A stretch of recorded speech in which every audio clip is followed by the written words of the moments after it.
সম্প্রতি গগনেন্দ্র প্রদর্শনশালা অনুষ্ঠিত হয়ে গেল অভিবন্দনা নিবেদিত যুগলবন্দী শীর্ষক এক আলোকচিত্র ও চিত্রশিল্পের প্রদর্শনী। এই প্রদর্শনীতে মূলত একই ছাদের নিচে আলোকচিত্রীদের আলোকচিত্র ও শিল্পীদের আঁকা অঙ্কনচিত্র সম্বলিত বিভিন্ন বৈচিত্র্য প্রদর্শনশালায় আগত দর্শকদের মন জয় করে। এই প্রদর্শনী সম্পর্কে আমাদের জানালেন পরিবেশক অভিমন্যু দাস। আয়োজিত যুগলবন্দী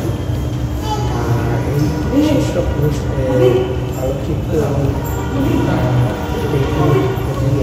প্রদর্শনীতে আমরা এবারে মোটামুটি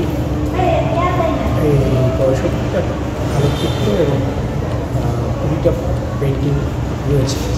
এখানে মূলত প্রতিষ্ঠিত কিছু শিল্পীর কাজ রয়েছে এবং প্রবীণ এবং সমান মেলবন্ধনে একটা রয়েছে এবং প্রতিটি ছবির মধ্যেই এখানে ছবি যেগুলো পেন্টিং যেখানে রয়েছে সেখানে water colour, oil painting, Xperia কাজ যেমন আছে, অ্যাক্রিলিকের কাজও আছে।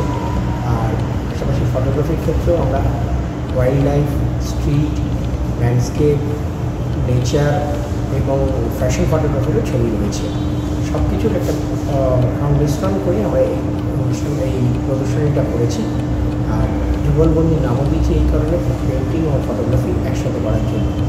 আমরা 2016 সাল থেকে যখন প্রথম শুরু করেছিলাম অভিবন্দনা যাত্রা শুরু হয়েছিল, তখন আমরা প্রথম ফটোগ্রাফি ও পেন্টিং একসঙ্গে করতাম। তখন আমরা যুগলবন্দী নাম দিয়েছিলাম।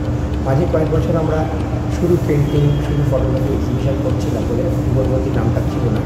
আবার অনেকদিন বাদে ফিরিয়ে নিয়ে এলাম, একসঙ্গে যেটা করছি তাই যুগলবন্দীর নামটাকে ফিরিয়ে নিয়ে এলাম।